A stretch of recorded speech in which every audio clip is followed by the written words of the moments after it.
Make sure your names match on Zoom, match who you are. Otherwise, it won't count.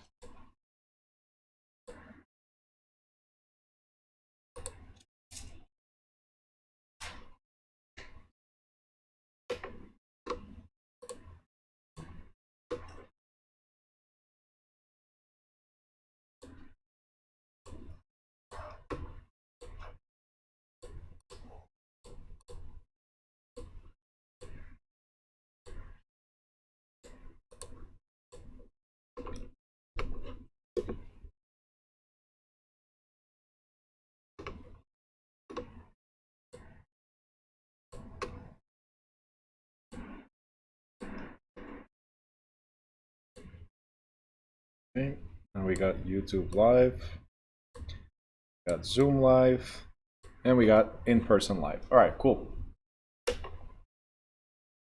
Hope you guys are doing great today, besides the rainy day, right? Today we're going to cover only one chapter, and that is chapter 11. We're going to divide it into two parts. The reason why we're covering this chapter, it's not many pages here. It's only 12 pages to this chapter. But this is a core chapter. It's key that you guys understand what we're going to go over. Okay, if we leave early, which that's what we expect, great. But if not, listen, it's one of those chapters. Let's just put it like that. All right? I don't mind repeating myself over and over again. And I hope you guys understand, those that sometimes, roll your eyes like, this person's still asking questions, I gotta go, whatever. I hope you guys understand that once you get to the state exam, chapter 11 and a couple of other chapters related to agency contracts and so on is heavily tested. Around 20 to 25% of the exam right now is based on this chapter alone. So small chapter, we're going to take our time, okay? No rushing. Ask a bunch of questions if you have to. Hey, Jose, how are you? All right, cool. So, national agency. I'm going to go right here because it's a national portion. Then we have the state portion of agency. I'm going to go right here to this word, and I want you guys to tell me what this word means. Who can tell me what this word means? Because I can guarantee whatever you think this word means is what's going to trick you in the exam.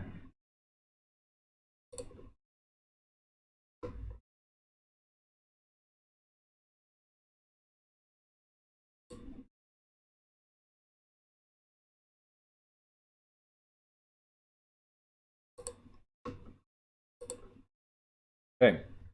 Ron says on someone's behalf. Andrea says place with license. Okay, what else? Do not Google, do not read. Just give me your opinion of what this is. Agency.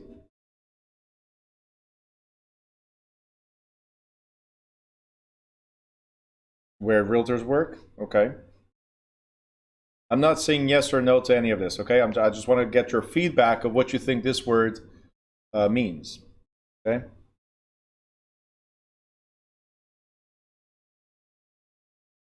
Okay, Brenda wrote, it's the relationship between the broker and the client, okay? Ron, what is an agency or what is agency? What is agency? What is agency? That's just the word itself, not an agency. What is agency? What it means. Stephanie says an organization that can provide a service or a team of people. Weeping says brokerage. Sanam on YouTube says relationship between you and the client. Okay. Eduardo says an entity with special services and responsibilities. All right, like the FBI? Special services? Guys, without Googling, without reading, just give me your best opinion here. Everybody, come on. Lewis, what's your answer? Steven, what's your answer? What do you guys think about agency? What does it mean? Mariah, what does it mean?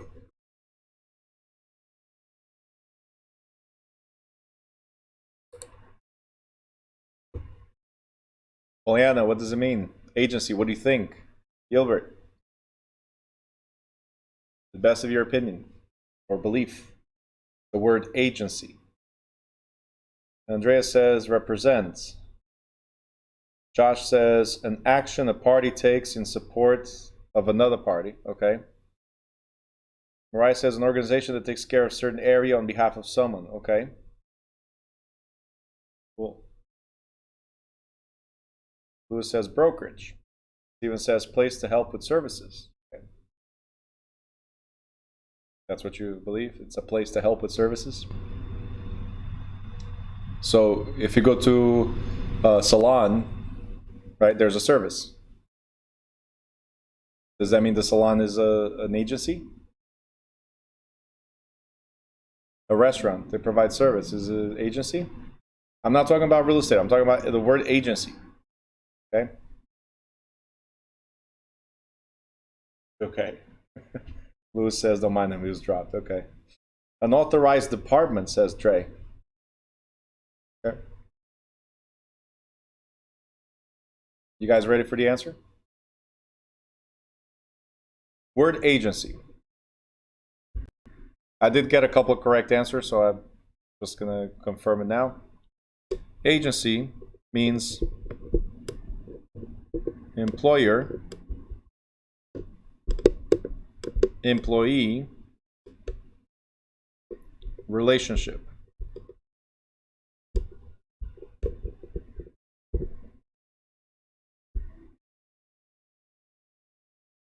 Employer, employee, relationship. Okay.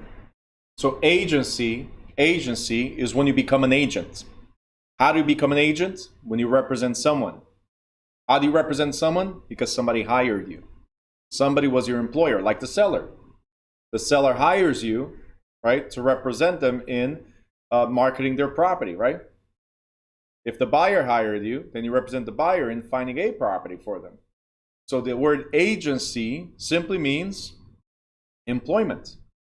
Employer, employee relationship. Somebody hired you for a particular service. Okay, if somebody hired you, like let's say a will, right? When you prepare a will and you give authority to somebody to read your will and act on your behalf, you created an agency agreement. Okay, there's agency right there. And there's an agent. Agent, there's a representation. This is key. You have to remember because we're going to talk about a difference between a client and a customer. Okay? You need to be clear on what this means. Because you're licensed, guys. You're not real estate agents. Okay? You're not real estate agents. You are real estate salespeople. You only become agents, even though commonly, like when we're on the streets, that's what we say, hey, I'm a real estate agent. No, you're a real estate salesperson. But we're used to saying these things. I'm a real estate agent. No. You only become a real estate agent when somebody hires you for that service. You are their agent. Until then, you're a salesperson. Hey, Ruth, how are you? All right, let's see. Mariah says, definitely overthought that one. Okay. Brenda says, and that's for everything, right? Not only real estate. Correct. Yeah. Absolutely. It's not just for real estate. When you're an agent, insurance agent, you cannot call yourself an agent until somebody hires you. Okay, and you got to have this clear in your mind because of questions that might pop up regarding client or customer. Because if somebody hires me, I owe them specific duties. That means they are first. Okay, Steph, are you okay? No? You look so comfortable, I'm not sure. All right. Travel agency. So travel agency, what are they doing? They're salespeople, but once you use them, right, for a particular service, which is finding you a ticket to go on vacation, then they're your agents. But only when there's that service being performed. Other than that, no. They're salespeople. Well, hope you feel better, Stephanie. All right, so agency. Now, let me ask you something. If you got, who has a job? Raise your hand if you got a job. Okay, I'm sorry, okay? For the rest of us that don't have jobs, we don't have bosses, right? So we are our own boss. That's what being an independent agent means. I represent myself in the business, okay? But when you have an employer, are you going to do whatever you want? Are you going to do whatever you want? No. The employer has rules and regulations that the employee must follow. Therefore, you are an agent. If you have a job right now, you are an agent of your boss. You represent your boss to the best of your ability in your particular function. Does that make sense? So your boss is your client to whom you own specific duties. If you work in a restaurant, and we're going to go in detail in a second. Brandon, no, this is not my job. This is my business. Okay, so Brandon just asked, what do you mean the rest of us? Don't insult us. Is this not your job? Right? No, it's not a job. This is a business. When you work for yourself, it's a business that you run. If you're an Uber driver, right? You don't work for Uber, you work for yourself through the Uber brand, but you work for yourself. You're independent. Nobody tells you what hours to do, right? They have simple or basic rules, regulations, just to protect customers and protect the Uber brand, right? But you work for yourself. They don't tell you which car to have. They'll give you a range of cars. You choose which one you have, as long as they fall into certain guidelines. Same thing here. But I work for myself. Okay? So big difference. When you work for somebody else, they are your employer. When you work for yourself, then you have independent agency. You are an independent agent. Okay? So it's your own. You make your own decisions. All right? So again, as I was saying, as far as and that's what I'm going to clarify, hopefully, in this chapter, and it's key for you to know these differences. Okay, actually, this whole weekend I gave CE credits to our agents, and that was definitely one of the things we went over. Agency. Who do you represent? When you knock on that door, who do you represent? Are you a salesperson or are you an agent? When you go door knocking, you're a salesperson. If they hire you, you're an agent. You need to know when that switches, okay? Or when that shift occurs. So at a restaurant, at a retail store, right? Because some of you might have jobs and your job is corporate, right? It's not that far off from what I'm about to say, but it's easier to compare with what I'm about to say. If you work at a restaurant or you work at a retail store and somebody walks in, have you ever heard the sentence, before I move forward, you ever heard the sentence, the client is always right? No, you haven't. You've heard the sentence, the customer is always right. You never heard the sentence, the client is always right. It's the customer. Because the client is your employer. Let's think about this clearly. If I walk into the restaurant and I sit down and you're the waiter, and I say, hey, I want this food, but I'm not going to pay for it. What are you going to do? Oh, yes, sure. Go ahead. Because you want it, do it. Or are you going to say, well, unfortunately, this restaurant does not offer free meals, for instance, right? Or if you like a free meal, then I'll have to talk to my manager or I'll have to talk to the owner to see if they authorize it. You guys understand? The customer can demand whatever they want. The customer can demand whatever they want. But you have to protect your client's interests, your employer's interests. You guys understand? Yes? So the customer is always right, meaning you're going to be fair and honest. We're going to cover all that today. You're going to be fair and honest to the customer. We're going to treat them fairly, right? But our utmost interest is always going to be to the employer who hired me, the seller, the buyer. They hired me. Okay? If you are hired, then they are the client. If you are not hired, they are customers. Okay? If you hire by them, they are your client. If you're not hired by them, then customers. Okay?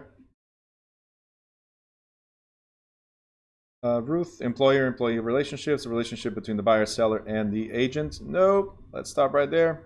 Well, yes and no, Ruth. So Ruth just wrote, it's the relationship between the buyer, seller, and the agent. We're going to correct something here. It's not 100% incorrect. It's actually halfway. I just want you to make sure you understand that you represent your broker. So the broker is the agent, not you. You work on behalf of your broker, but the client hires your broker, not you. Because you work with the broker, right? By extension or by default, you become a sub-agent of the client. We're going to cover all this, so it'll be clear, okay? So Ruth, I just wanted to add something there on that statement. Okay, Stephanie, thank you. Andrea M, good. All right, so this is the national portion. Then we have the state portion when it comes to agency. Now, the primary relationship of real estate brokerage is that between the broker and who? The client. Broker and the client. Does it say salesperson? No. Relationship between the broker and the client. And this is known as agency relationship. Because even though, Brenda, even though I do not work for the broker, I work for myself, I represent the brokerage. Okay, so I represent Uber in the example that I gave you before. In this case, guys, I represent New Direction School, or I represent New Direction Realty, or you represent, let's say, a Keller Williams, you represent a Remax.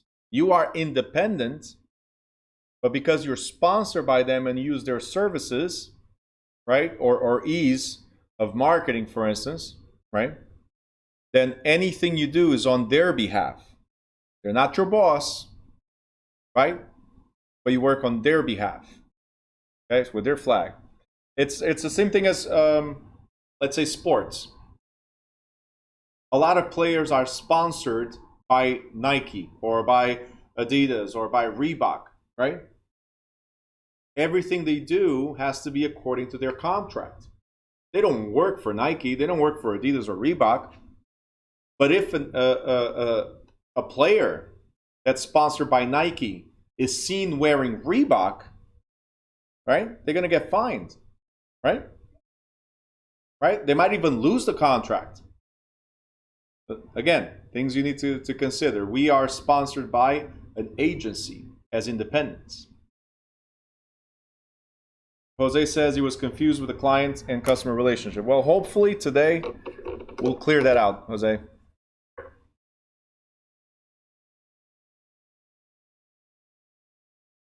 So, the relationship and the agreement is with the broker. In every state, a body of law, generally called law of agency, defines and regulates the roles of the relationship. The parties to the relationship are the principal, which is the client, the agent, which again is the broker, and the customer, which is a third party. I know it says all the way at the end, but make it easy. Third party. Okay. Zooming in.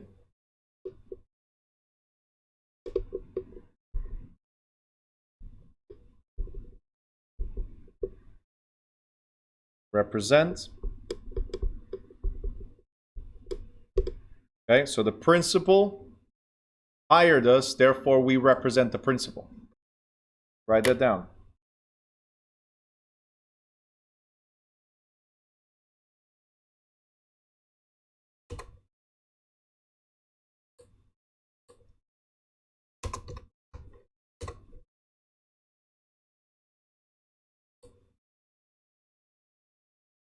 Okay.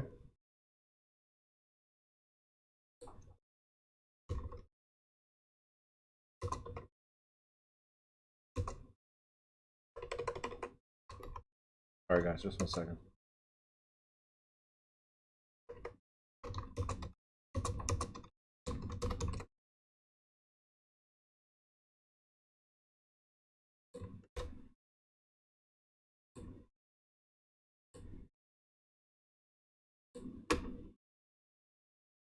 Okay. So principal hires the agents, therefore we represent the principal. And this one, the customer, you are not hired and you do not represent.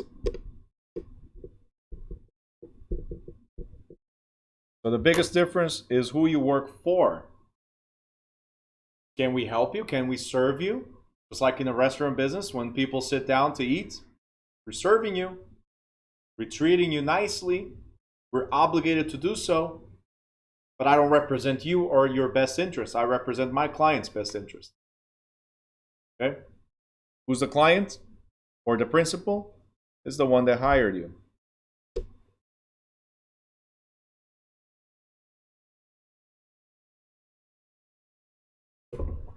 Okay. Now, the law of agency are distinct from laws of contracts. Although the two groups of laws interact with each other. For example, a listing agreement, a contract, establishes the agency relationship. Thus, the relationship is subject to contract law. We talked about the basics of contract yesterday, right? However, agency law dictates how the relationship will achieve its purposes regardless of what the listing contract states. The essence of agency relationship is trust, confidence, and mutual good faith. The essence of agency relationship is trust, confidence, and mutual good faith. The principal trusts the agent. So who's the principal? Client. Trust the agent to exercise the utmost skill and care in fulfilling the authorized activity and to promote the principal's best interest. The agent undertakes to strive in good faith to achieve the desired objective and to fulfill fiduciary duties. So for instance, today, before coming to class, I sat down with a client of mine, and he was asking me, how come agents don't disclose all the issues with the property? And I said, unfortunately, some agents don't. That's why it's our job as representatives of the buyer, as an example, right? To make sure we inquire about all the issues that the property might have. For instance, flood zone. A lot of agents in the listing, even though you have to, it's required that you post that information. It's material facts, things that affect the transaction. A lot of agents do not, or salespeople do not place a note on, hey, it's in the flood zone. Why? Because it would scare a lot of potential buyers away. Okay? It's just what it is. As a buyer's agent, let's say I represent the buyer, as a buyer's agent, it is my job before showing the property, right? Or sending a list of properties to make sure that the property is not located in the flood zone. And if it is, advise my client of potential consequences if we move forward. Okay? So, whose best interest do I have to have? My client. I could have said, you know what, let's get this deal done. It's the price you want, amazing house, you liked it. Why would I talk about a flood zone? It hasn't rained in forever, right? Why would I talk about flood zone? In fact, let's show the property on sunny days so, you know, we don't see any issues with the property. I could have done that. That's exposing myself to liability, because my first duty, my obligation, is to my client. It's not me. Client first, then me, then everybody else. Okay? Client first, me, everybody else. So me, because I represent the client, right? And if I do to the best of my ability, then I'll get compensated for my work, right? Everybody else, we just got to be fair and honest. We got to treat them nicely. That's all. We cannot hide stuff. We got to treat them nicely. Okay? It is important to understand that the agency relationship does not require compensation or any form of consideration, nor does compensation define the agency relationship. So what we're trying to say here, let's say, Lidiane, you hire me. You're the buyer. Hire me. Who's going to pay me? Is it the buyer?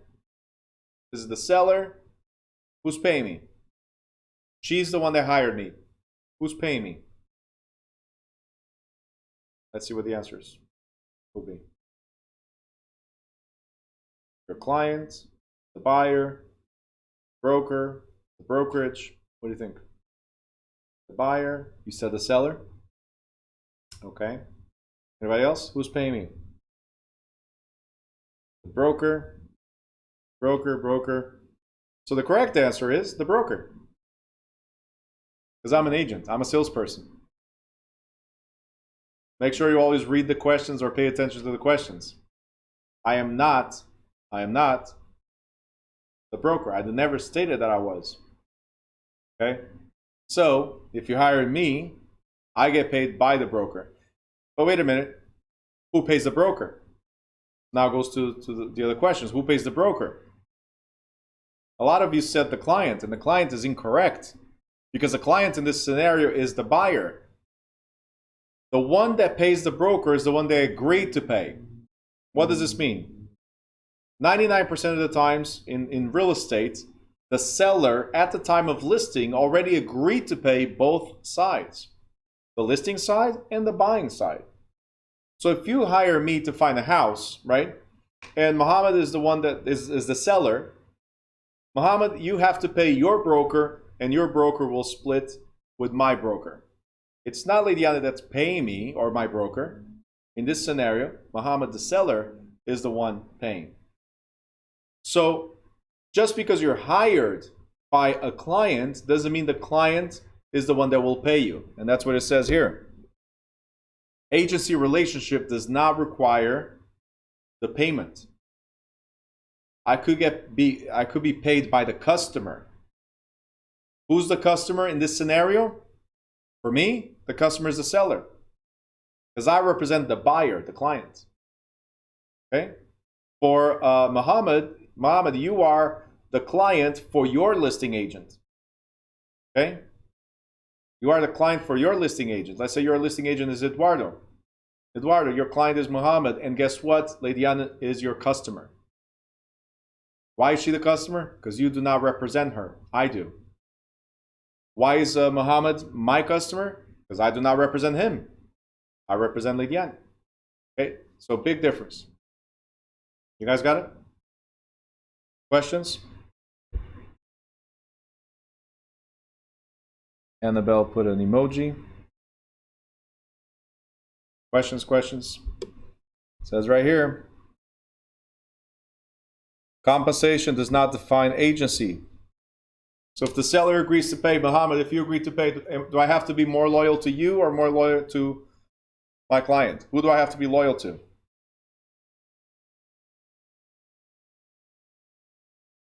the client.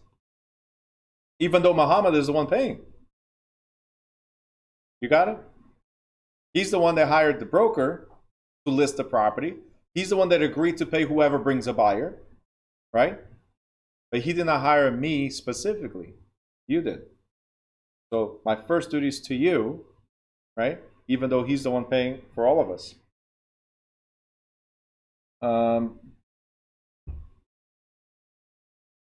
Sanam said, seller pays always. Not always. But like I said, 99% of the times, that's the way the listings are presented. That the seller agrees to pay whoever brings a buyer. But not always. Okay? Eduardo, what about some agents who represent seller and buyer? Okay, what about it?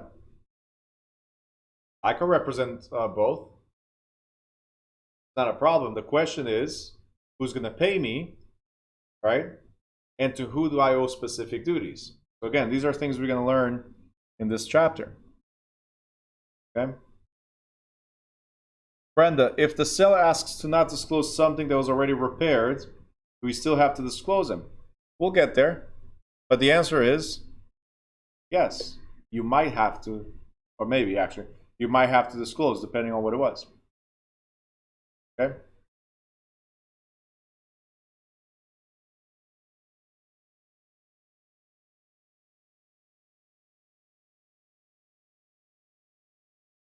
It depends. They could both be customers. I'm going to go over that in a second. There's different types of representation. I could represent the seller only. I could represent the buyer only. I could represent both of them or neither one of them, but still help putting things together. Okay? But we're going to cover all this. Ready? In an agency relationship, the principal hires an agent as a fiduciary to perform a desired service on the principal's behalf. As a fiduciary, the agent has a legal obligation to fulfill a specific fiduciary duties throughout the term of the relationship. These are obligations. Fiduciary duties are obligations, things you must do on behalf of the client. Okay?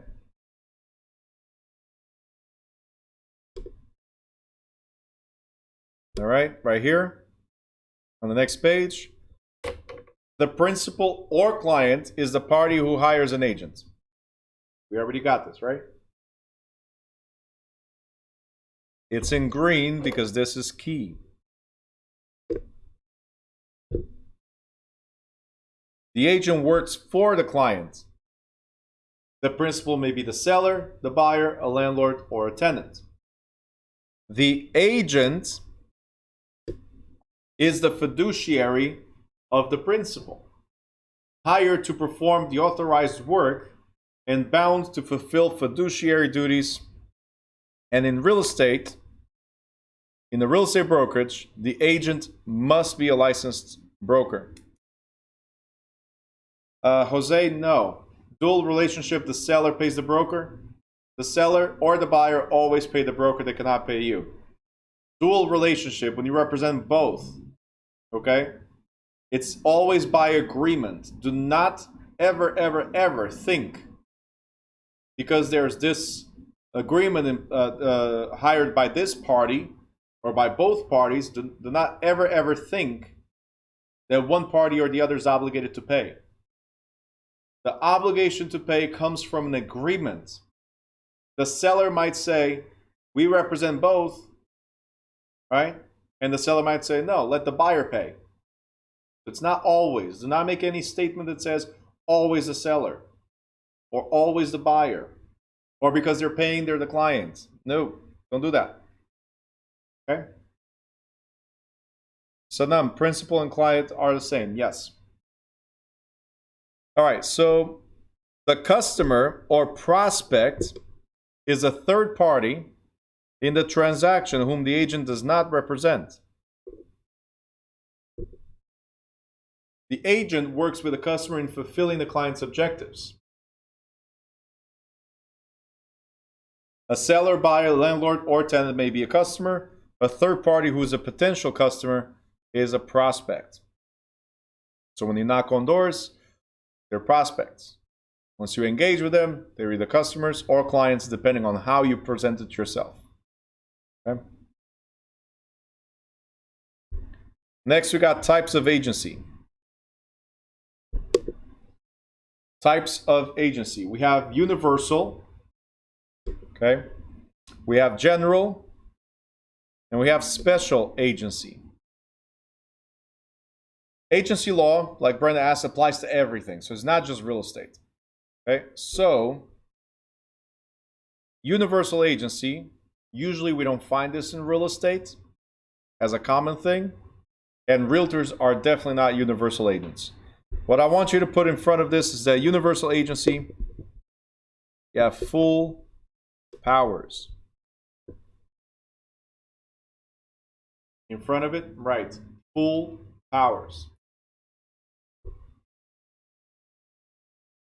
In front of general agency, you're going to write some power.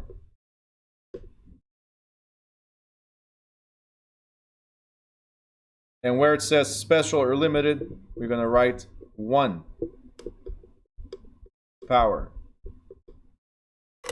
I'll explain it all in a second. Universal agency, full powers. General agency, some powers. Special or limited agency, 1 power only.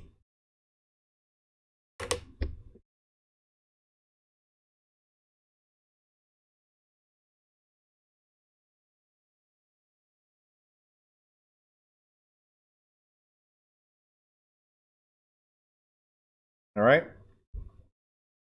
In the universal agency relationship, the principal empowers the agent to perform any and all actions, so full powers, any and all actions that may be legally delegated to an agency representative. Okay? So what we're saying is, hey, you don't need my permission to do anything on my behalf. Just do it. I gave you full powers to work on my behalf. So that includes also being able to sign documents, contract for services, touch money, do whatever. I gave you all the powers for that particular purpose. Okay? A general agency, like property management, for instance, gives some powers, but not all powers. A property manager, for instance, cannot sell the building without the owner's authorization. A property manager cannot do any major repairs without consulting with the owner. Okay, so you have some duties or ongoing tasks and duties, but not all of them. Okay? Some, not full powers. And then the last one is obvious. When they talk about special or limited agency, that means you're limited to a particular thing. In this case, you have a particular capacity, so specific activity only. For instance, realtors. When we are hired by the seller, we are hired in a special capacity or specific capacity. We are hired by the seller to market their property for sale. That's it. We're not managing their property or their money. We cannot sign any contract on their behalf. We're just marketing the property. Hey, if there's a buyer, great. Mr. Seller, you have to sign the contract now. I cannot sign it for you because I'm limited. I only have 1 power, which is to market the property.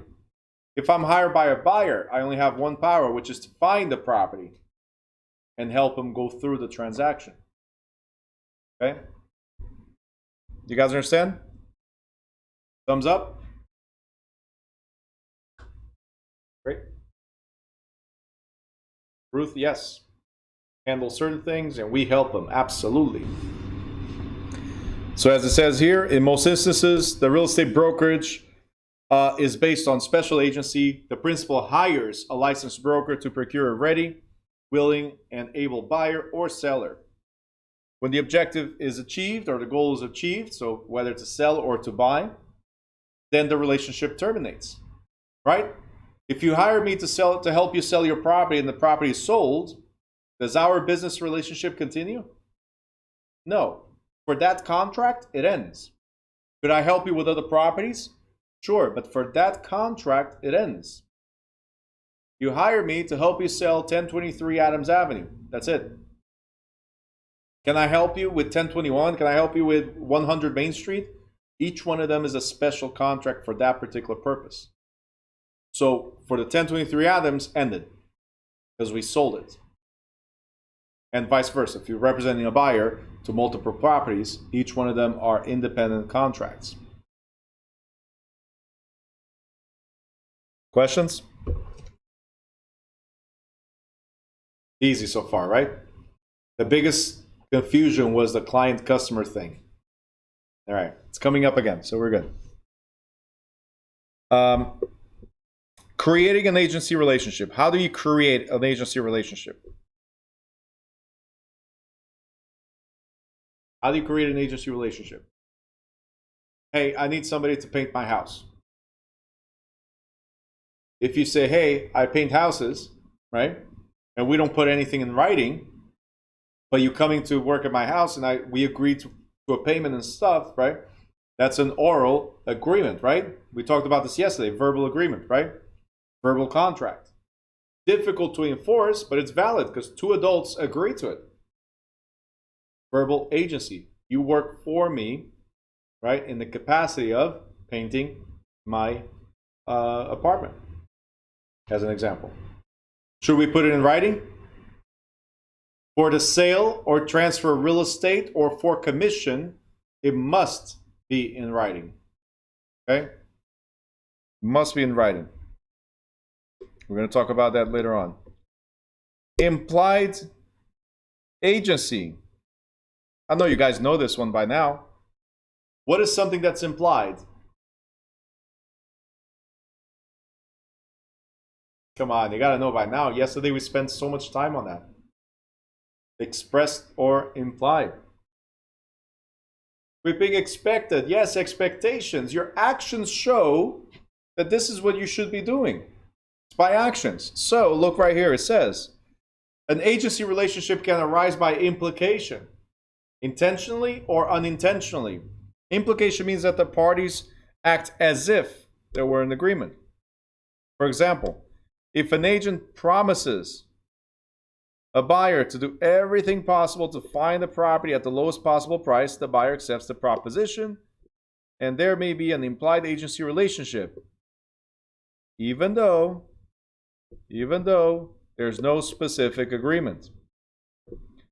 So even if the agent does not wish to establish an agency relationship, the agent's actions may be construed to imply a relationship. Look, I don't represent you, but I'll help you fill out the paperwork and make sure everything's in order towards the closing, right? That's it. But if at one point I show that I'm going above and beyond, my actions make you believe that that's what you could expect. Somebody that will take above and beyond, even though not clearly specified as an agent. You guys understand? Based on actions, based on expectations.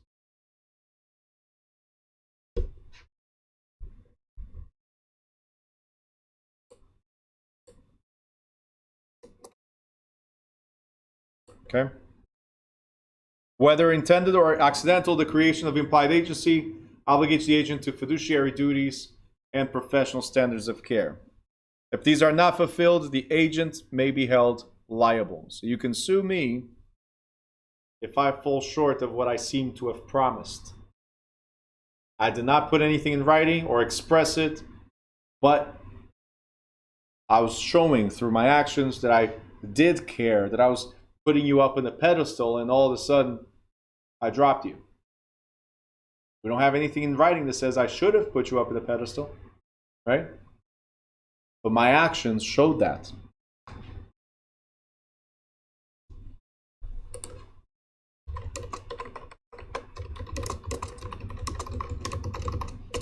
Okay. Now, terminating an agency relationship. As we said yesterday on terminating a contract, hopefully full performance. What does that mean? We closed and we made money. Everybody's happy. Buyer's happy because they were able to buy, seller's happy they were able to sell, and we're happy because we got paid. All right? Full performance. Great. We could terminate by mutual agreement and say, hey, listen, I am too busy right now. I can't work with you. And I've done this. I can't work with you. But if you want, I can find you somebody else in my agency that could help you out. So terminates our agreement, but puts you in place with somebody else.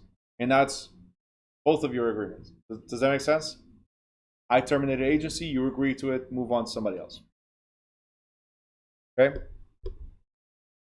Involuntary termination. You did not want it to happen, but it did.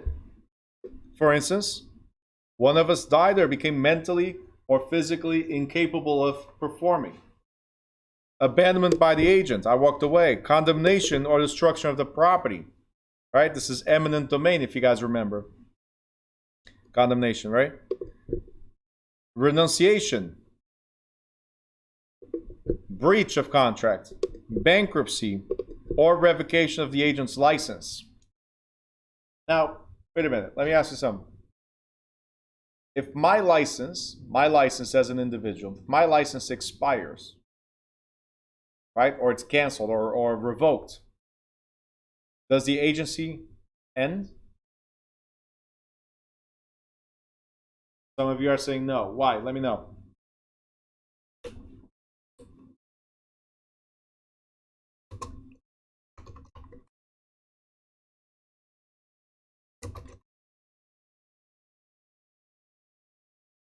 I got 2 yeses, but I have no explanation.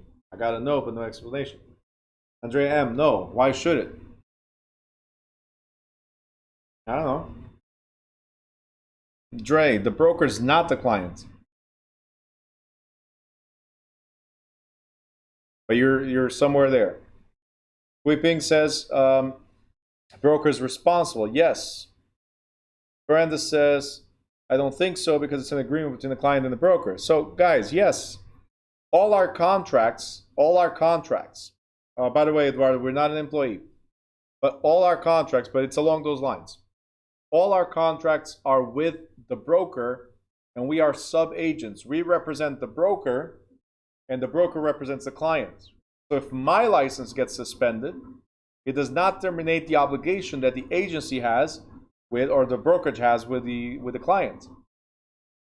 The broker now is the one that has to step up or assign the contract to another agent. The contract is with the brokerage. If the broker loses his or her license, different story. Okay? So remember, the agent is the broker, not you. You are sub-agent, or let's call you agent by association, because you're within the office of the broker. Okay? But again, Eduardo, we're not employees. We are contractors, independent contractors. We represent the brokerage that sponsors us. We represent Nike, we represent Adidas, we represent, you see what I'm saying, Reebok. That's who we represent, but we're not employees. Okay?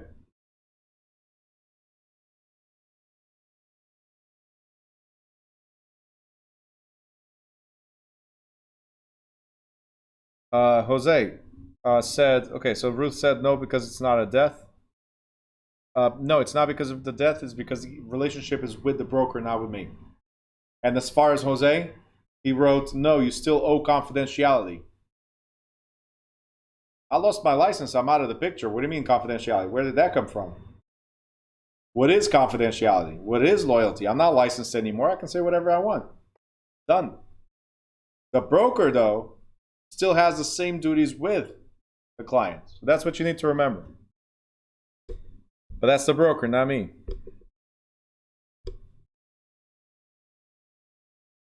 Let's talk about fiduciary duties since they keep on popping up here. I already said fiduciary duties are obligations, right? Fiduciary duties are obligations that we have to whom? The clients, okay?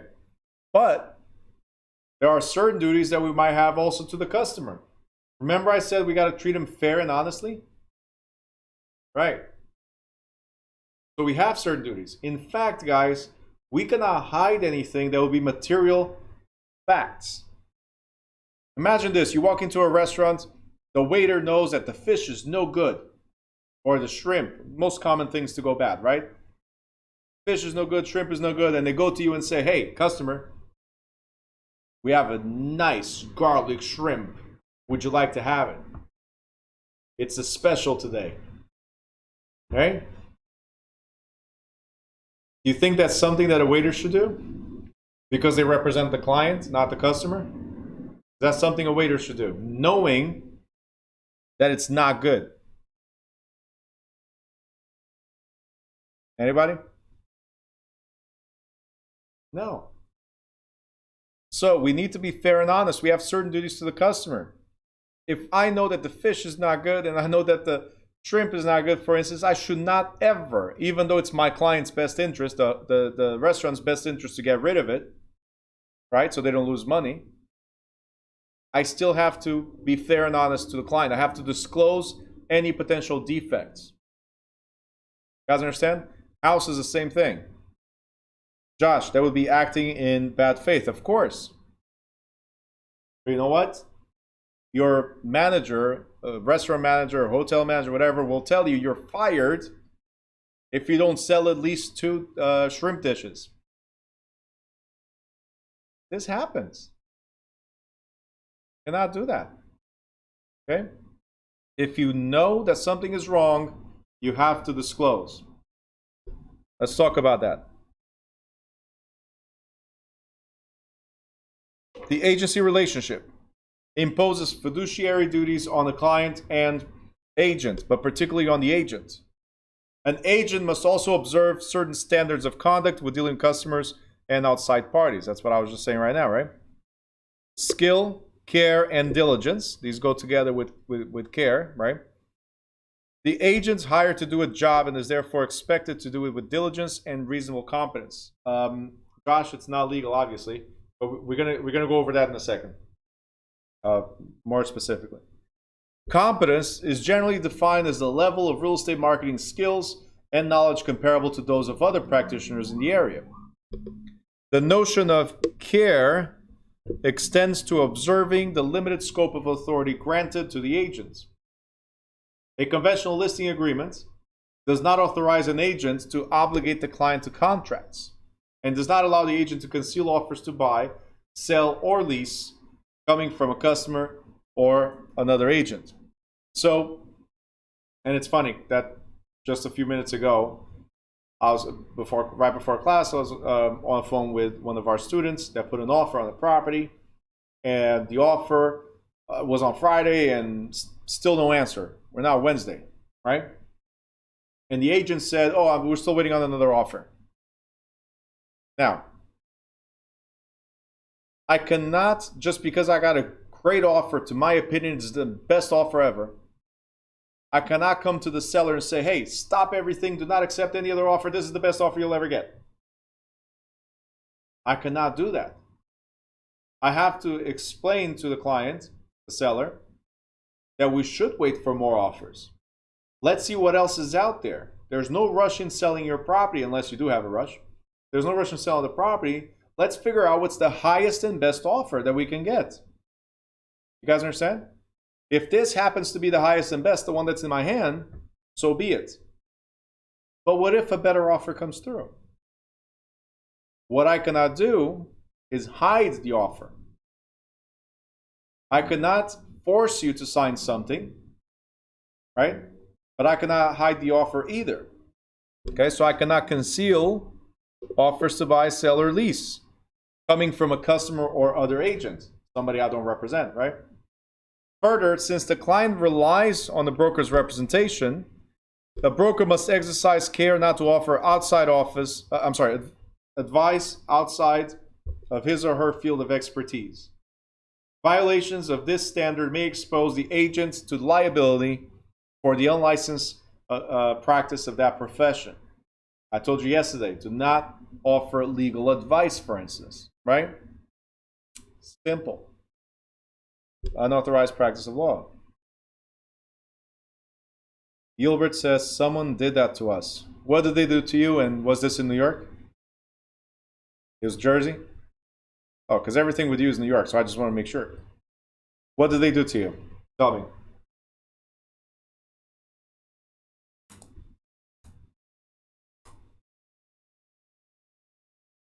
Jose says the agent has to be honest. Absolutely. You want me to unmute? Okay, hold on. Let's hear Mr. New York. Go ahead.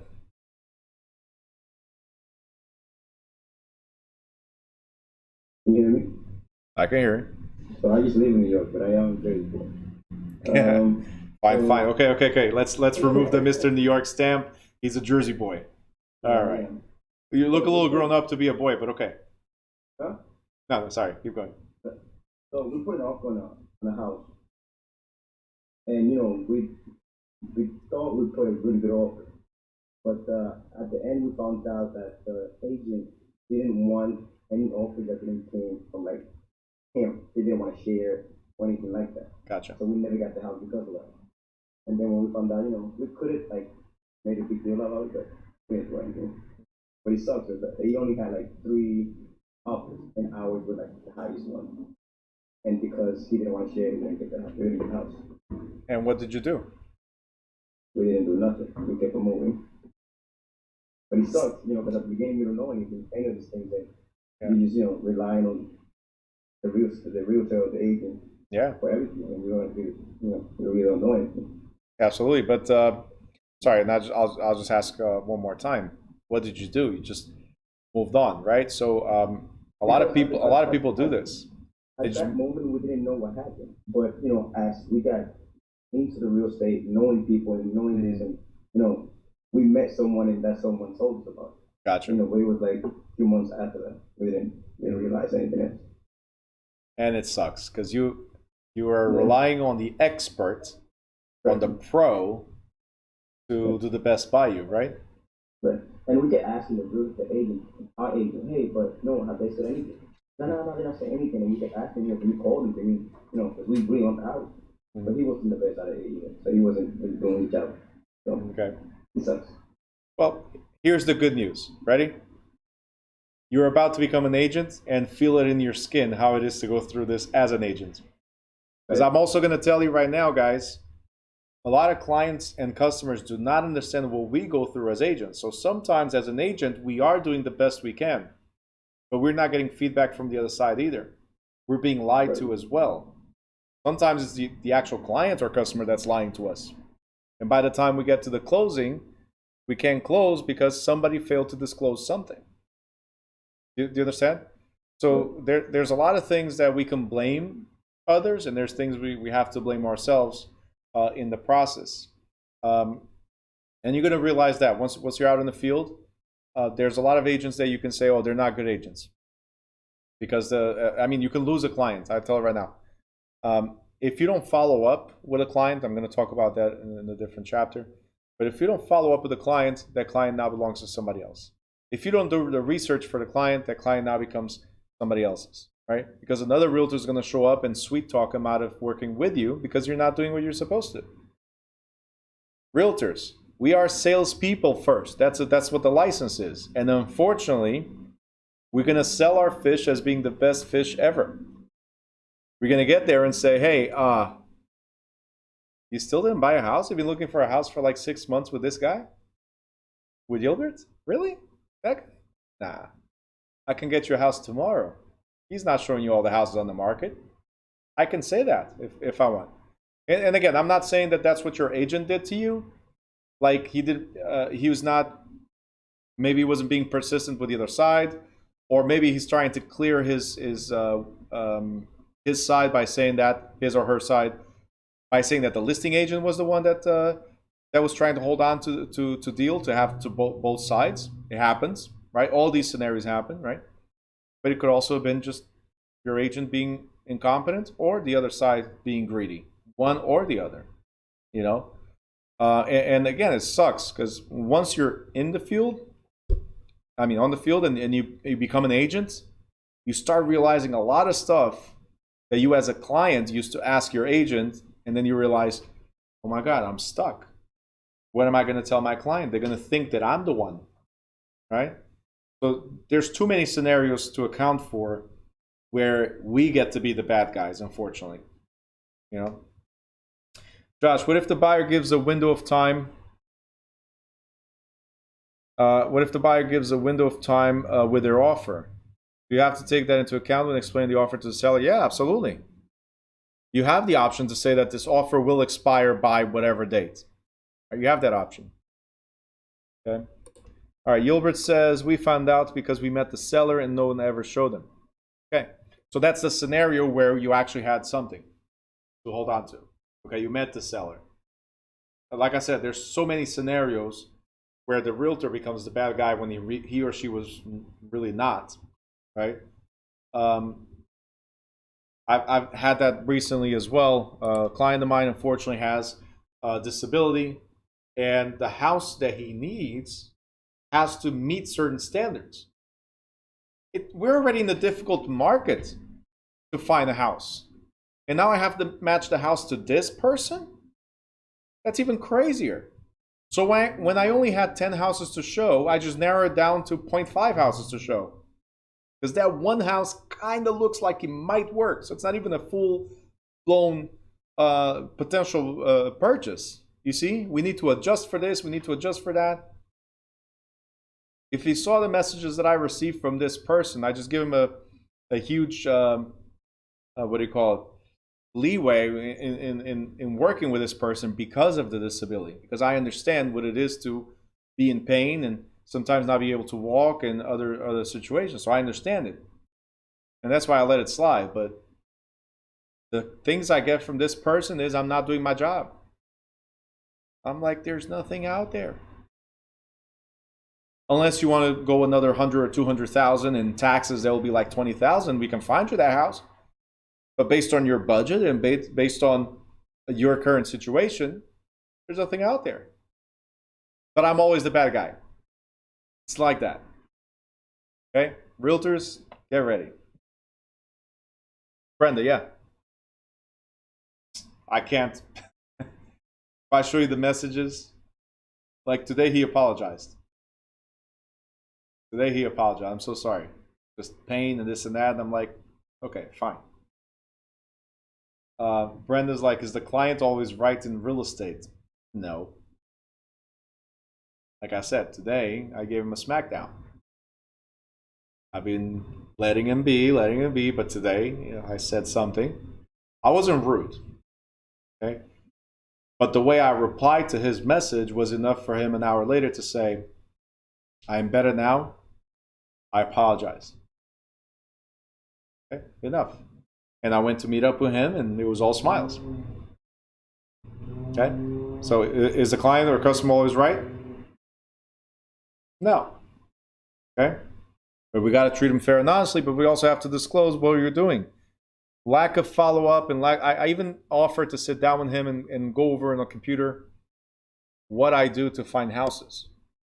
To the point that I wanted to do that. Sit down and go like, hey, here it is, what I do. Okay?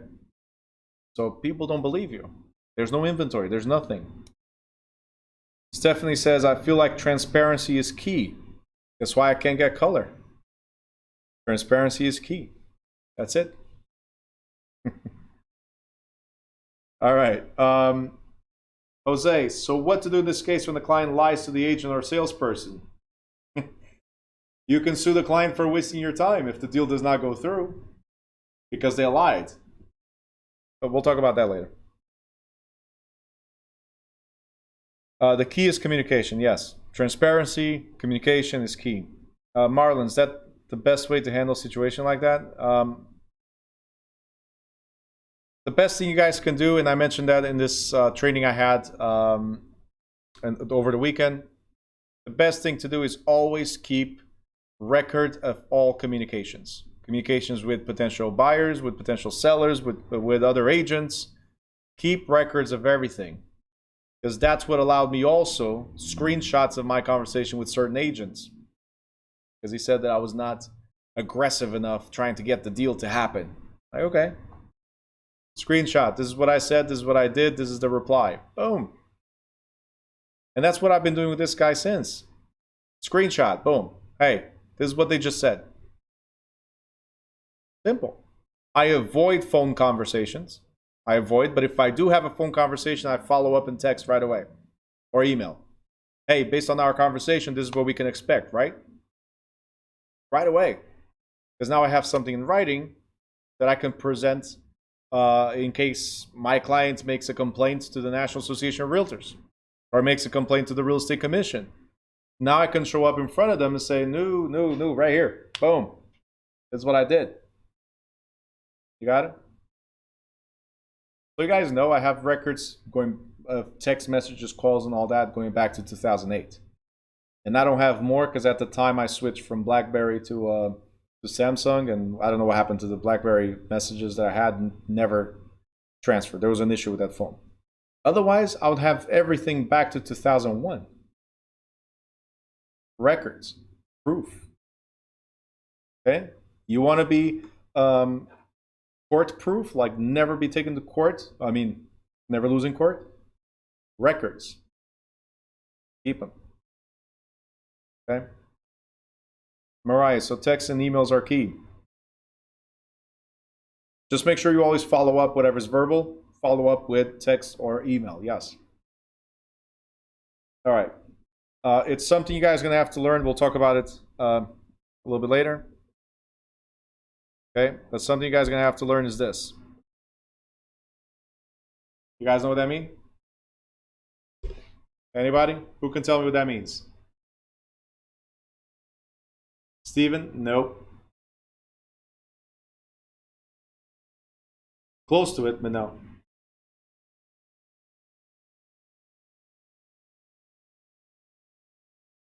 Anybody else?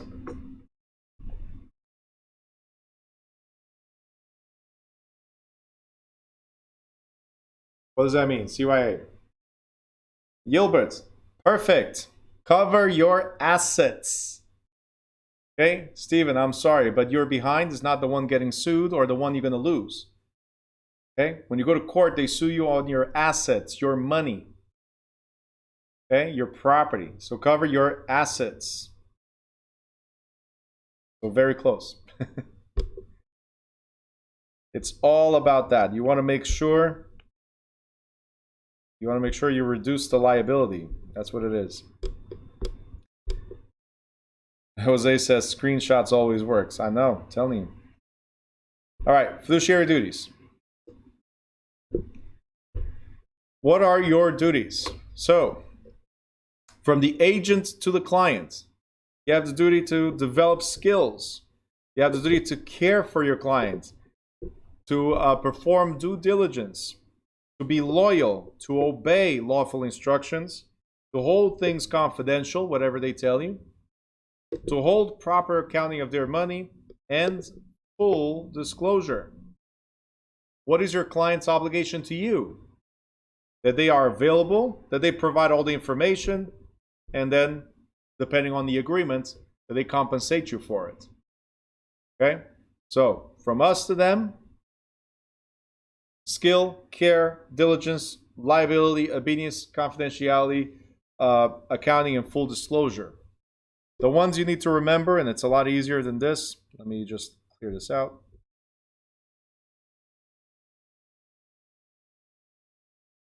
Care, obedience, accounting, loyalty, and disclosure. So these go together with care. Loyalty goes together with confidentiality, or vice versa. All right. And then the acronym is COLD.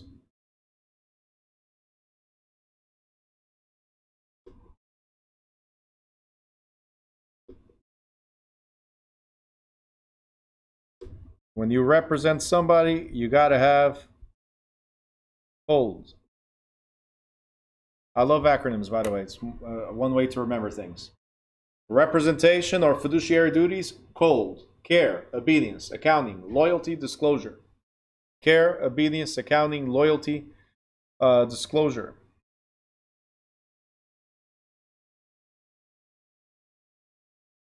Sanam, can I tell the seller about the offer before the listing agent? Sanam, who are you? Are you the buyer's agent or are you the buyer? What are you trying? What are you asking? Which party are you? And I'll tell you that yes, you might be able to give it to the seller before the listing agent. It all depends on how the listing was prepared or listing restrictions.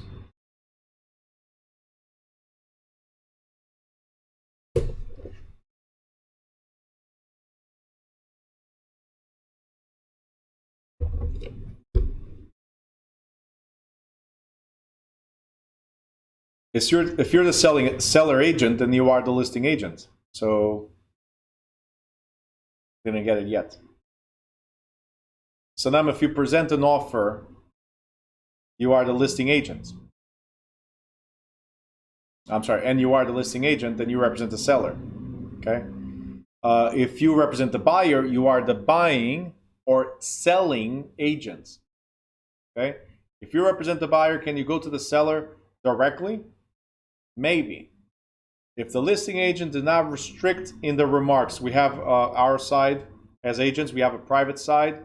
If it does not say anywhere there, all offers through the listing agent, then you can go around and present the offer directly. It's not the wise thing to do, it's not the ethical thing to do, but if you're getting no other answers, like Gilbert, right? Maybe you can go directly to the seller. Okay? All right. We're about to the customer. What are your duties to the customer? We have to be honest, fair, We have to hold reasonable care and skill and disclosures. Customer has no duties to us. But if we're helping a customer, fair, honest, we still have to disclose certain things, and we still have to have reasonable care and skill. Okay? Loyalty, obviously, is being loyal to your client, right? If the client says, hey, don't tell anyone that I'm selling because I'm going through a nasty divorce. You're going to run and tell all the potential buyers, hey, buyers, the seller is highly motivated. They're going through a divorce. All offers are go. Are you going to do that? No, you got to hold confidential unless the seller stated, hey, just whatever, tell him what the problem is. I just want to get rid of her or him. Okay? Unless they stipulate that you can disclose what the issue is, then you can. Right? And when I say issue, personal stuff, not something that would affect the transaction. In the same token, if a buyer puts an offer of $200,000, but tells you, hey, I got like $300,000 or $400,000 in the bank. If they don't accept this offer, I have more money. Are you going to run to the seller, even though you represent the buyer? Are you going to run to the seller and let the seller know, hey, my buyer has a $200,000 offer, but Mr. Seller, who I don't represent, Mr. Seller or Mrs. Seller, they got more money in the bank. Their offer is $200,000, but they have more money. The moment you disclose that type of information about your client, you are violating loyalty and confidentiality rules. Okay? Obedience. You only have to obey legal or lawful instructions. If the seller says, do not show the property to any people from the flower religion, no offense to you guys that might follow the flower religion, but if the seller says that, well, you guys already know that we can't discriminate. We cannot discriminate. So it would be an unlawful, right? Unlawful request. I don't have to comply with that. Okay? Lawful instructions. Do not show the house unless there's 24-hour notice. So don't call me 5 minutes from now to tell me open the door, right?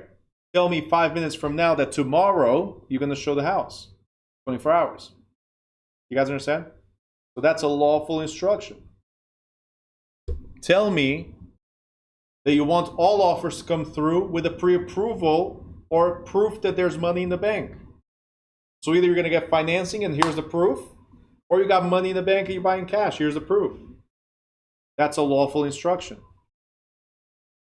All right, confidentiality, we just talked about. Accounting, if I give you money like a security deposit, you must hold proper accounting. We'll talk more about this in a different section.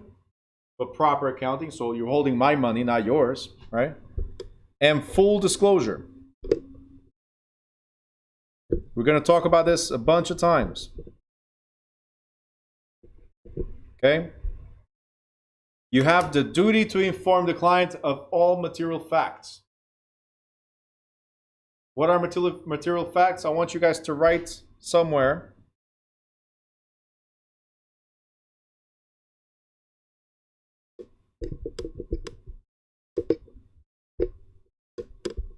Everything and anything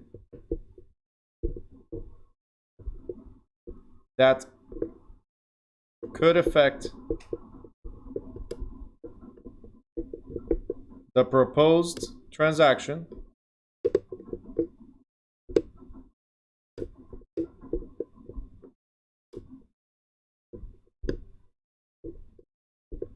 must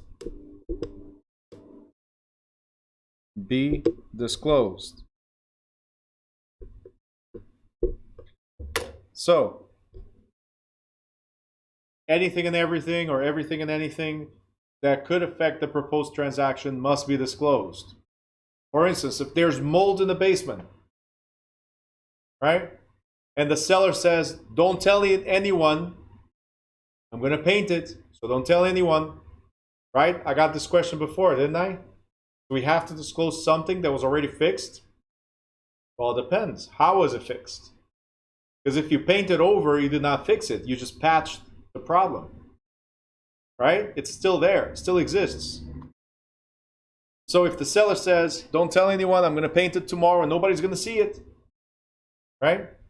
You are still required, even though you don't represent the buyer, you're still required to let the buyer know, fair and honestly, right? Let the buyer know, hey, potential buyer, mold exists in the basement. The seller has just painted it, so he should maybe for another month or two, or maybe even for another year or two.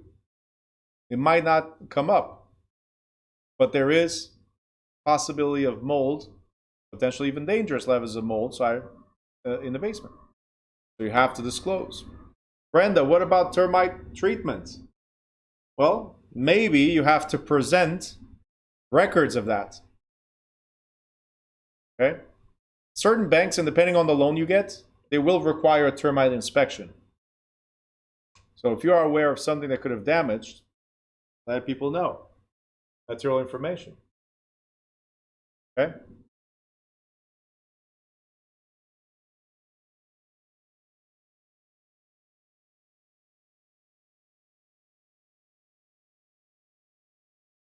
Ron, full disclosure is for all parties. So full disclosure of anything that could affect the transaction. Yes, for all parties. Doesn't matter if it's a client or a customer. If you know that there's a leak on the roof, you gotta disclose. Even though it's not immediately visible, you have to disclose. If you know that the seller is having problems clearing title, you have to disclose. If you know that the buyer, you represent the buyer, and the buyer just lost their job, they might not be able to get financing or complete financing. You have to let the other side know, hey, my client just lost their job. They're trying to get it back or get another job, so there might be a delay in obtaining the financing, right? The seller must be aware that there's a possibility that this deal will fall through. The seller will not cancel the deal yet, but needs to be prepared. Not disclosing stuff like that, you could be liable. Okay? If you are aware that there's a potential, there's a possibility that the buyer will not buy, you have to let them know. All right? Now, in recent years, disclosure standard has been raised to require an agent to disclose items that a practicing agent should know. Whether the agent actually had the knowledge or not, and regardless of whether the disclosure furthers or impedes the progression of the transaction, what I was just explaining, right? The most obvious example of a should have known disclosure is a property defect, such as inoperative central air conditioner. It's not working, that the agent failed to notice. If the air conditioner becomes a problem, the agent may be held liable for failing to disclose a material fact if a court rules that a typical agent in the area would detect and recognize a faulty air conditioner. Now, here's a cool thing about this. Usually, there's inspections. Okay? Guys, there's inspections. There's title companies that pull the title. There's attorneys that prepare the contracts, right? There's loan officers that do the financing. We don't do none of that. But the problem is that we must know the basics and be aware of these basic things. In fact, it's our job, guys, to perform a visual inspection of the property, at least a visual inspection of the property. And anything we see, not by looking at eyesight, we have to look also down, we have to look up at every little corner. And you guys should see me when I go to a house to show a house to a client. I walk in, I'm looking more at the house than anybody else is. The other agents, sometimes they look at me like, are you okay?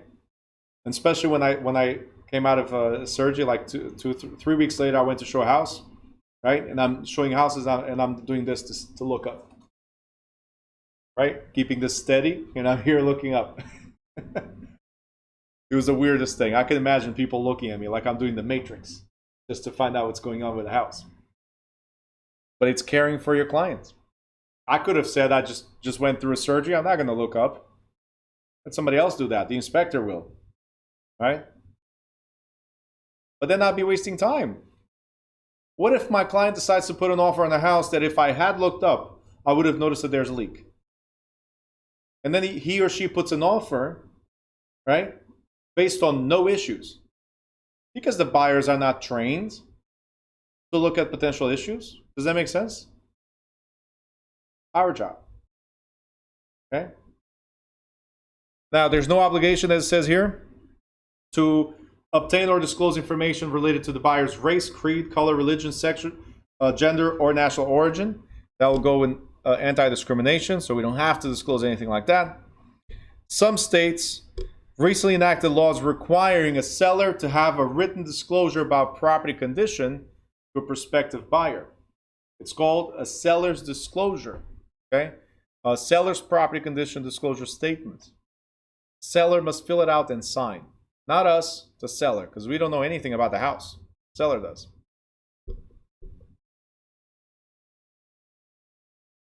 Now, here are some material facts that must be disclosed. So, critical. What did I just say right now? Agent's opinion of the property condition. Didn't matter how much it was hurting. I had to look at every little corner of the property. Okay? Have to, so I can give my proper opinion. Information about the buyer's motivations and financial qualifications. I just said right now, if my client loses his or her job, I have to let the other side know. It's critical because it could affect the whole transaction. Or are we going to stay here for another month or two to then get to the closing and figure out, no, we're not closing. All right? Discussions between the agent and buyer regarding the possibility of an agent representing the buyer in the transaction. Adverse material facts, including property condition. So anything about the property must be disclosed. Title defects, like I said, there's issues with the title that can't be cleared. Environmental hazards and property defects must be disclosed. Okay? Other things might not have to be disclosed, but these have to.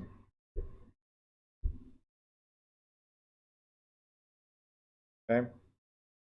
All right, agent's duties to the customer, you guys already know. We have to be fair, honest, have a reasonable degree of care and skill, and proper disclosure, so we got that.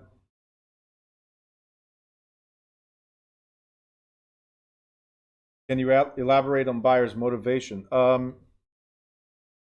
So buyer's motivation is your buyer should be ready, willing, and able to buy the house.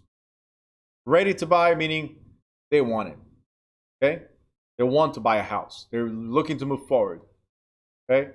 Willing to buy, they're willing to buy this particular house. And then they're financially capable to do so. How many people are window shoppers? Right? Are they serious about buying? Are they serious about selling? Right? So when you go put an offer and you feel like the client is really not serious about it, hey, they're just giving it a try. If it works, it works. Quite honestly, you shouldn't be working with a person like that. But sometimes it happens. What if the buyer says, you know what, put an offer on this house and put an offer on that house and put an offer on that house too? How serious are they? They have a ton of money and they're investing, no problem. But if it's an end buyer, right? Offer here, there, and there, something is wrong. So you have to disclose that the client has also put offers on 2 other properties. In the first come, first served. If you accept our offer, we'll go with you. If somebody else accepts the offer, hey, I'm sorry. This way it gives the seller an opportunity to revise other offers. I'm sorry, to review other offers. Does that make sense? All right, motivation. All right, agents' duties to customers, being honest, fair, and so on.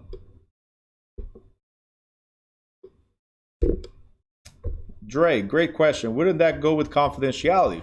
No, because it's a material fact. Anything and everything that could affect the transaction. You got it? Anything that could affect the transaction must be disclosed. Intentional misrepresentation. Let's talk about misrepresentation real quick. So an agent who fails to live up, right here, who fails to live up to prevailing standards may be held liable for negligence, fraud, or violation of the state real estate license laws and regulations. Agents should be particularly careful about misrepresenting and offering inappropriate expert advice when working with customers.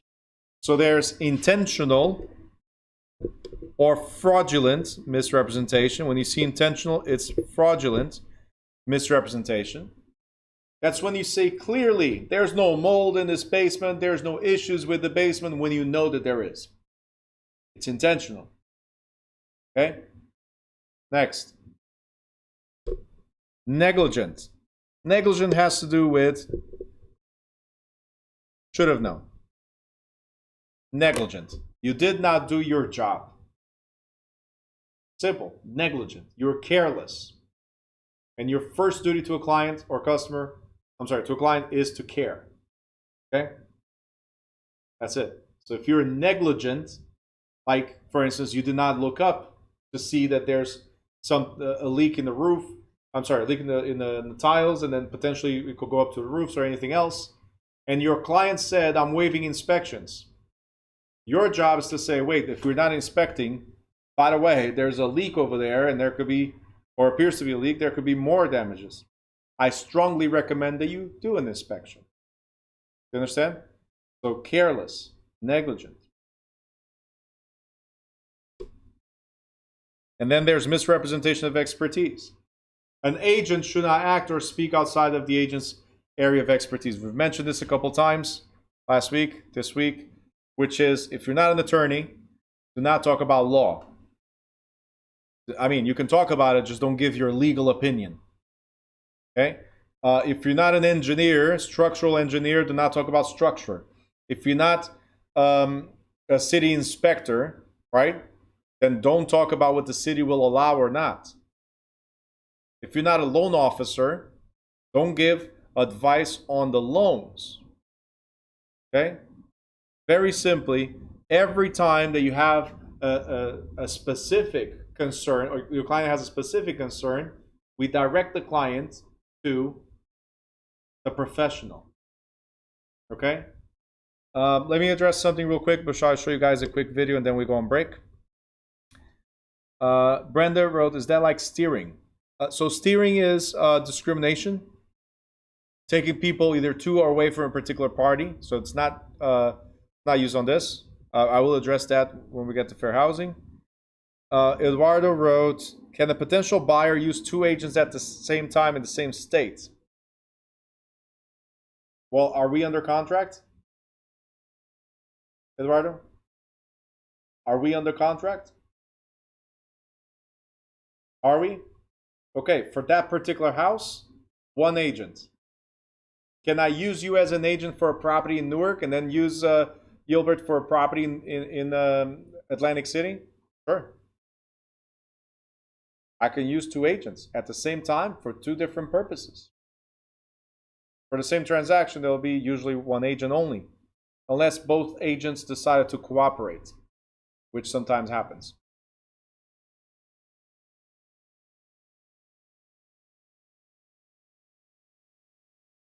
Gilbert, loan, elaborate.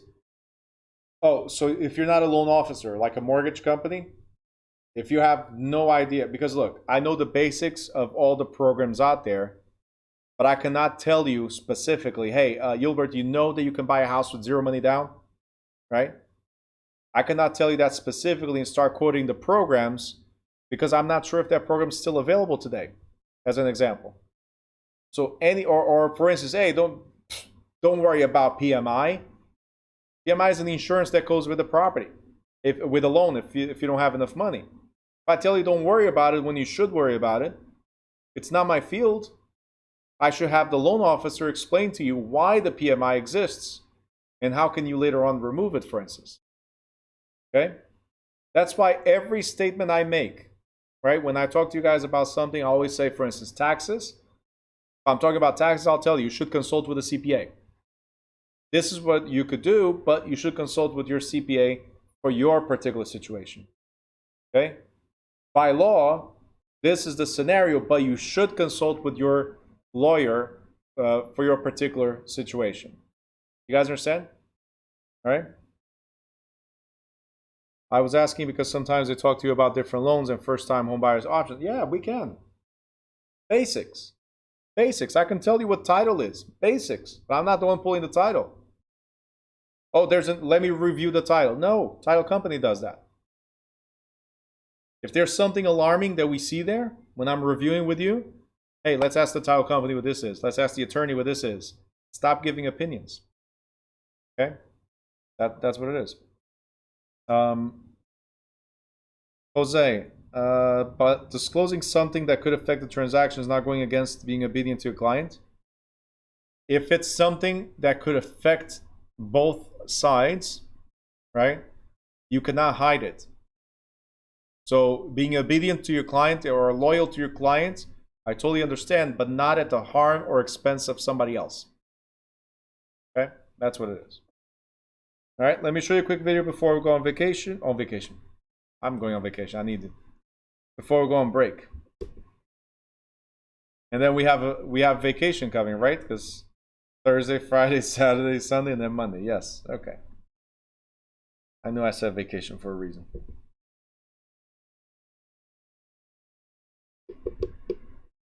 Cruise, let's go.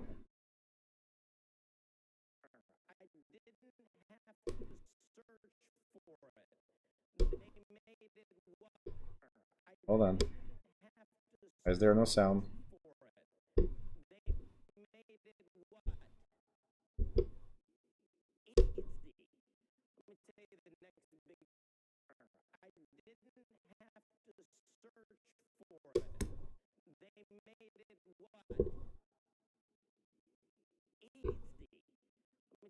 Hello?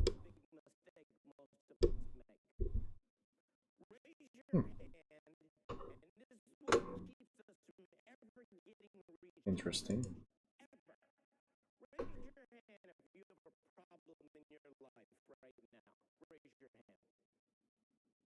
Well, it's playing somewhere. That's the good news.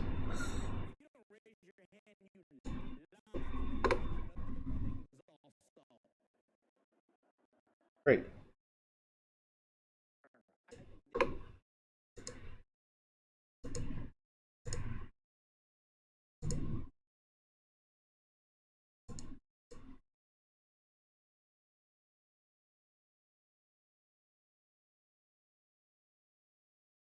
Give me one quick second.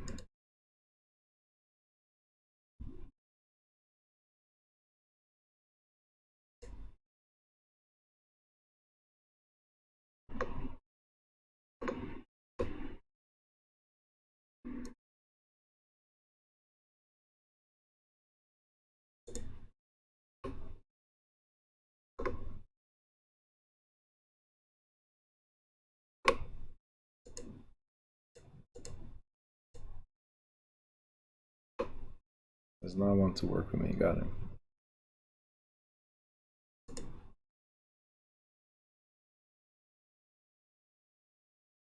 Gilbert, yes, I saw the movie The Big Short. Yep.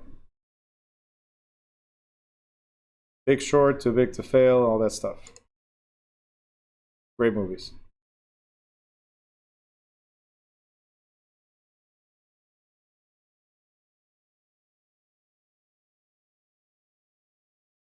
Whoever's on YouTube, can anybody let me know if you heard the sounds of the video? Because I saw it was showing up there. Not for you guys.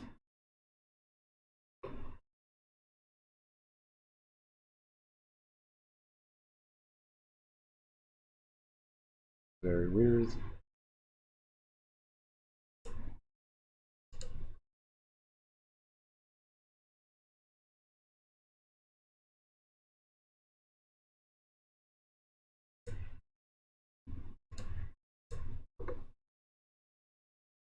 Didn't hear. Thank you, Alini.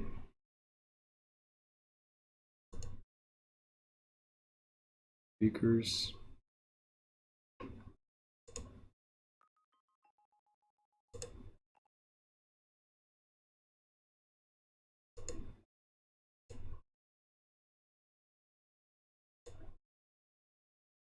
Michael says no, just the video. Oh, no, that's microphone.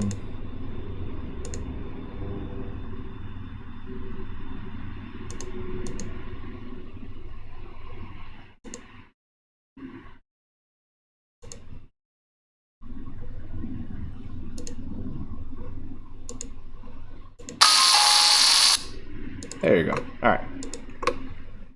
Let's see if this works now. Have to search.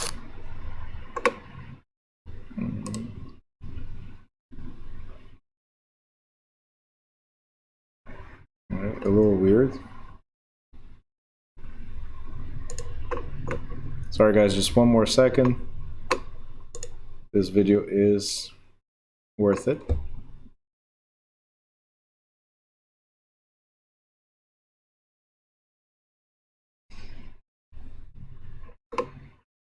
It's not right.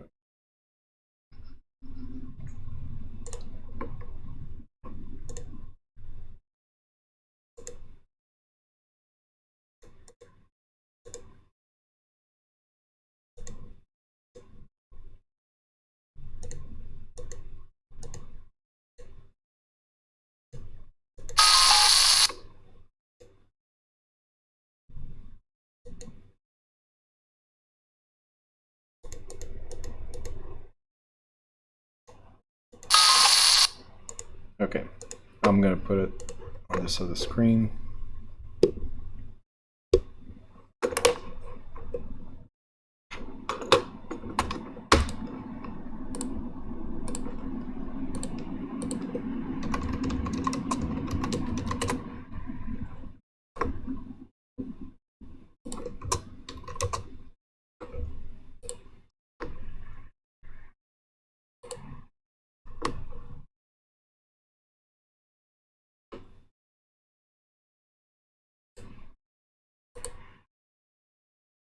Mistake most of us make.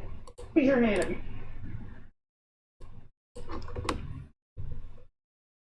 All right, and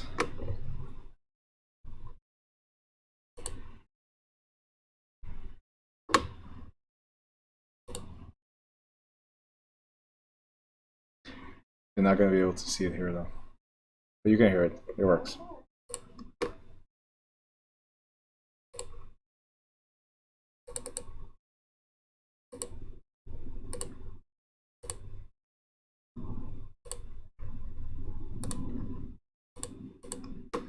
All right. I didn't have to search for it. They made it what? You can hear it. Easy. You guys can hear it, right? That's a big mistake most of us make. Raise your hand, and this is what keeps us from ever getting recharged. Ever. Raise your hand if you have a problem in your life right now. Raise your hand. You don't raise your hand, you lie about other things also. We all do. I call it our monkey. And that monkey sits on your what? Back. And guess what people try to do with their monkey? They give it to us. And guess what we do? We take their monkey. It's not your monkey. Your job when you leave this class is to start practicing monkey maintenance. That's your job. I'm a master at it. Because here's what will happen.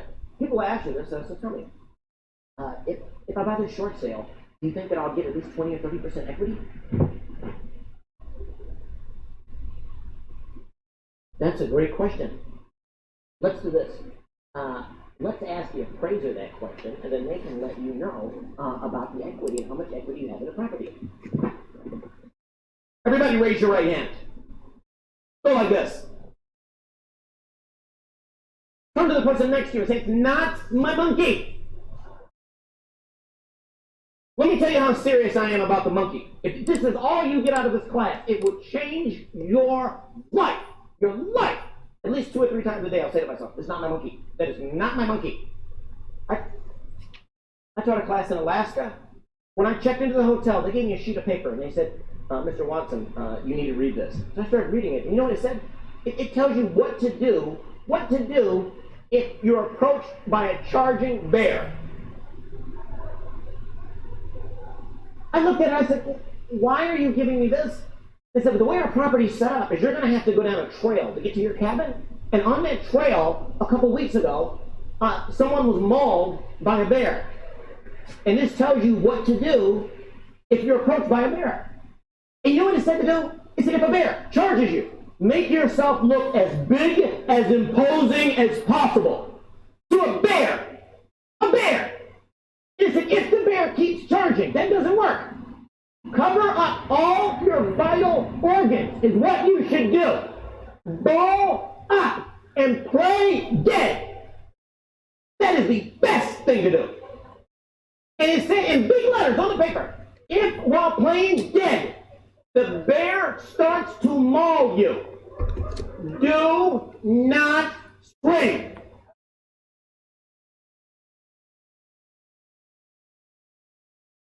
I said, sir, step into my common sense corner here. I'm being mauled by a bear, and you're telling me to not scream? He said, what happens if you scream now it becomes territorial, and the bear is probably going to have to finish you off. I looked at him, I said, this is not my monkey! This is not my monkey! This is a security issue! You need to have snipers on the trees with rifles, period! That's what needs to happen! I said, and let me tell you what's going to happen. One of your representatives is going to take me to my room. They are going in first. Once I get the all clear, then I am going in. As far as I'm concerned, this mauling is totally avoidable. Totally avoidable.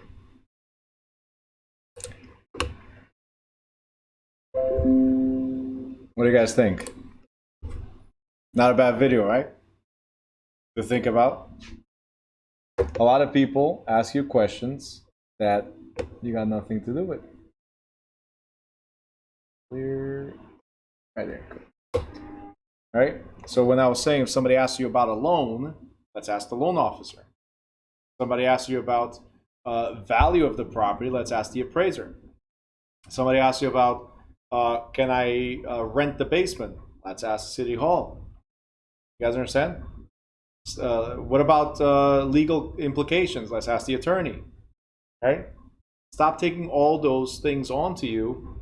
I'm not telling you not to do your job and to just brush it off to the people. That's not what I'm saying.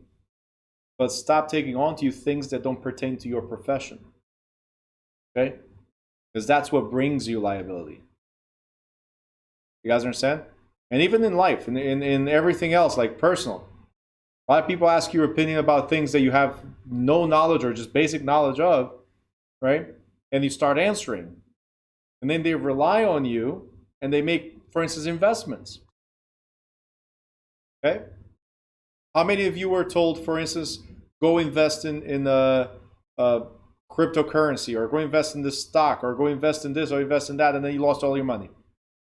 Okay? Some hands up, right? For some people, it worked. For other people, that advice just created an enemy. Because you told me to invest here. You told me to do this. You told me to do that. No. You asked for my opinion. This is what I'm doing. Got it? You chose to invest. I didn't tell you to.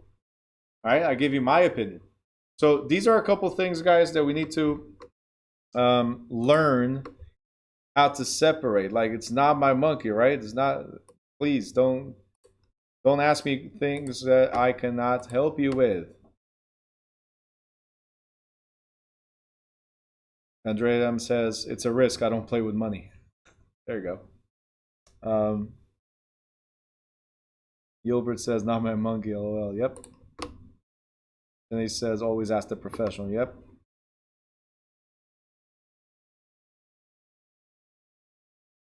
Anyway.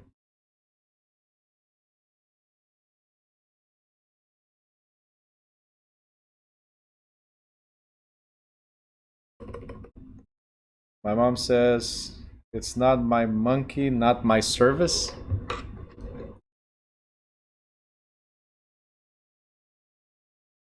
Not my circus. Okay, there you go. That's probably the full sentence. Yep. Cover your back. Valerie says, I had to rewind for a second. I was on the phone. I was talking to my friend Zasky, and he says he knows you. Potentially. I remember I had a student. Is his last name like Cantave or something like that?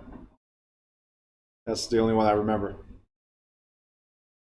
So potentially, I'm sure there's a lot of people I've met along the way.